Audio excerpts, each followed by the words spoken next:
विनंती करतो, करोडो शेतकरी आज या महाराष्ट्रातले जे अडचणीत आहेत ना, सगळ्या करोडो शेतकऱ्याची बातमी माहिती लावा, म्हणजे प्रत्येक व्यक्ती तिथं जाईल. सरकार नाही गेलं तरी कोणी ना कोणीतरी तिथे जाईल आणि बिचारा त्या शेतकऱ्याचा अध्यक्ष महोदय प्रश्न सुटेल. पण हे होणार आहे का? नाही होऊ शकत अध्यक्ष महोदय. हा प्रश्न जर सोडवायचा असेल, या प्रत्येक शेतकऱ्याचा प्रश्न सोडवायचा असेल, तो निर्णय सरकारलाच घ्यावा लागेल अध्यक्ष महोदय. आणि आम्ही म्हणत नाही की आम्ही अशीच मागणी करतोय की कर्जमाफी करा. असं सांगण्यात आलं होतं इलेक्शनच्या आधी, अनेक मोठ्या नेत्यांनी सांगितलं होतं की आम्ही शेतकऱ्याची कर्जमाफी करणार म्हणजे करणार, कोरा कोरा कोरा. पण नाही ना अध्यक्ष महोदय, तसं काय झालं? अध्यक्ष महोदय, दिवसाला तिथं 8 आत्महत्या शेतकरी करत आहे. आणि जर काही नेते असं म्हणत असतील योग्य वेळेस आम्ही तो निर्णय तिथं घेणार आहे, आणि 2029 जर योग्य वेळ असेल इलेक्शनच्या आधी, तर अध्यक्ष महोदय आजपासून 29 पर्यंत 15,000 शेतकरी आत्महत्या करतील. मग त्या 15,000 शेतकऱ्याला कोण जबाबदार आहे अध्यक्ष महोदय? मग सत्तेत असणारे लोकच जबाबदार आहे असं म्हणावं लागेल ना. मग आमचं एवढंच म्हणणं आहे की आपण वाट बघायची की 15,000 शेतकऱ्याला आत्महत्या करायची? अध्यक्ष महोदय, निर्णय आपल्याला आज घ्यावा लागेल. शेतकरी तिथं वाट बघत आहे. अध्यक्ष महोदय, 25,000 कोटी रुपये आपल्याला लागणार आहेत. दुसऱ्या बाजूला आपण शक्ती मार्गासाठी 85,000 कोटी रुपये देणार आहे. अध्यक्ष महोदय, आजचा शेतकरी हा मृत्यूच्या दरवाजात गेलेला आहे. मी तिन्ही मोठ्या नेत्यांना विनंती करतो की आज आपण निर्णय घेतला तर अनेक शेतकऱ्यांचे जीव वाचणारे, अनेक शेतकऱ्यांना मदत होणार आहे. रोड वगैरे नंतर बांधू, रोड आपल्या 3 वर्षांनी बांधता येईल. पण एखाद्या शेतकऱ्याने जर आत्महत्या केली, निर्णय घेतला नाही तर वेगळं काही झालं, तर त्याला कोण अध्यक्ष महोदय जबाबदार असणार आहे?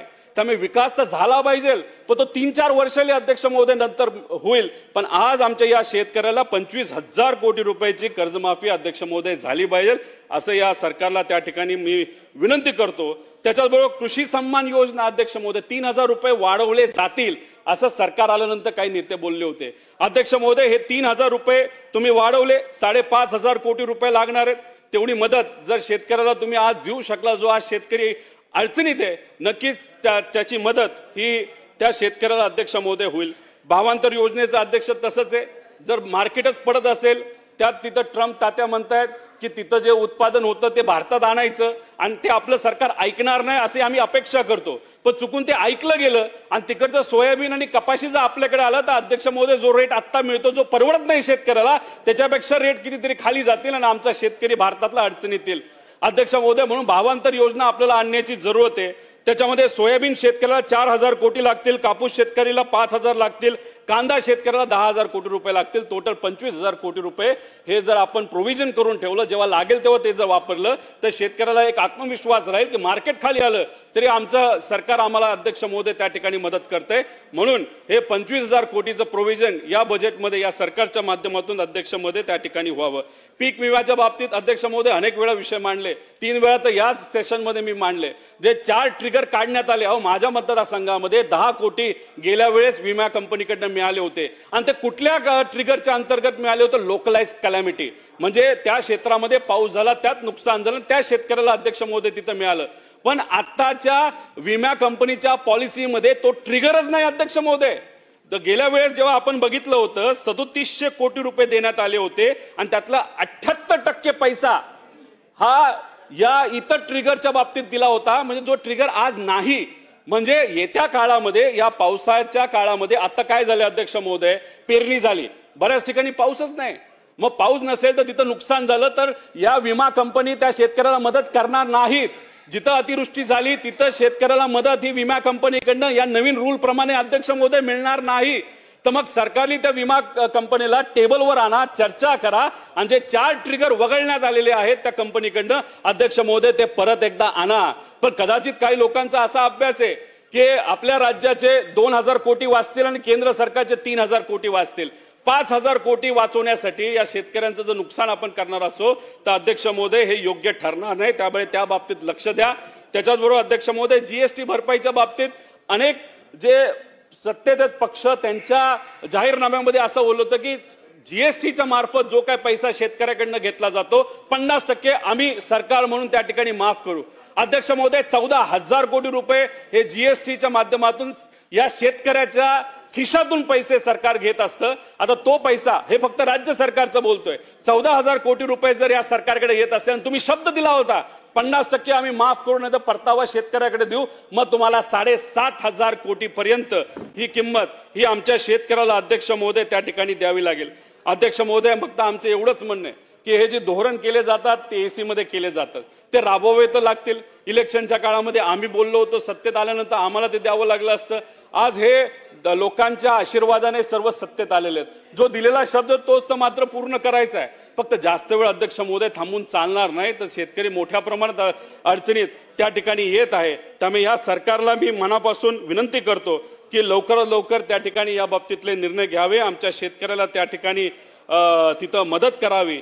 त्याच्याच बरोबर मी एवढंच इथं सांगतो, टीव्ही समोर आम्ही बोलतोय, अधिवेशनामध्ये अध्यक्ष महोदय आम्ही बोलतोय, पण आम्ही फक्त बोलतोच आहे. शेतकरी मात्र पावसाळ्यात जाऊन तिथं आंदोलन करतोय, तिथं कुठेतरी विहिरीत उड्या मारतोय, रस्ते तिथं अडवतोय. शेतकरी रस्त्यावर उतरलाय, पण आमच्याकडे त्या ठिकाणी अध्यक्ष महोदय फक्त काय मिळतात ते शब्द मिळतात. आम्ही फक्त टीव्हीवर आणि अधिवेशनामध्ये मांडतोय. अध्यक्ष हे चालणार नाही.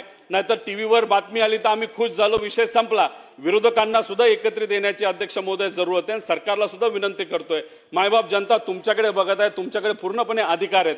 तर ते जे 85,000 कोटी रुपये त्या शक्ती मार्गाला देण्यापेक्षा या शेतकऱ्याला जर आज तुम्ही मदत केली, त्या शेतकऱ्याचा जीव वाचेल आणि अनेक शेतकऱ्यांना अध्यक्ष महोदय त्या ठिकाणी मदत होणार आहे.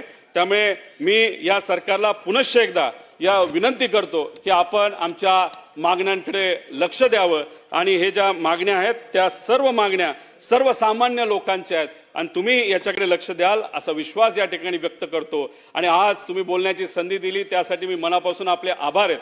पण मी फक्त एकच विरोधी पक्षाला सुद्धा विनंती करतो की आज आपण सर्वजण मांडतच आहोत, कृषी हा विषय अतिशय महत्वाचा आहे, पण उद्यापासून कुठं ना कुठंतरी आपल्याला या शेतकऱ्याचा आवाज ताकदवान करण्याची जरूरत आहे. आणि नक्कीच बाहेर आणि आत तो आवाज आपण सर्वजण ताकदवान करू, एवढंच या ठिकाणी सांगतो. आपले आभार व्यक्त करतो आणि शेतकऱ्याचा आवाज हा बुलंद झाला पाहिजे असा विश्वास या ठिकाणी व्यक्त करतो आणि थांबतो. जय हिंद, जय महाराष्ट्र, जय किसान.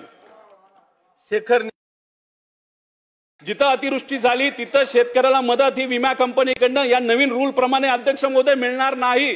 तर मग सरकारने त्या विमा कंपनीला टेबलवर आणा, चर्चा करा आणि जे 4 ट्रिगर वगळण्यात आलेले आहेत त्या कंपनीकडनं अध्यक्ष महोदय ते परत एकदा आणा. पण कदाचित काही लोकांचा असा अभ्यास आहे की आपल्या राज्याचे 2,000 कोटी वाचतील आणि केंद्र सरकारचे 3,000 कोटी वाचतील. 5,000 कोटी वाचवण्यासाठी या शेतकऱ्यांचं जर नुकसान आपण करणार असो तर अध्यक्ष महोदय हे योग्य ठरणार नाही. त्यामुळे त्या बाबतीत लक्ष द्या. त्याच्याचबरोबर अध्यक्ष महोदय जीएसटी भरपाईच्या बाबतीत अनेक जे सत्तेत पक्ष त्यांच्या जाहीरनाम्यामध्ये असं बोललं होतं की जीएसटीच्या मार्फत जो काय पैसा शेतकऱ्याकडनं घेतला जातो 50% आम्ही सरकार म्हणून त्या ठिकाणी माफ करू.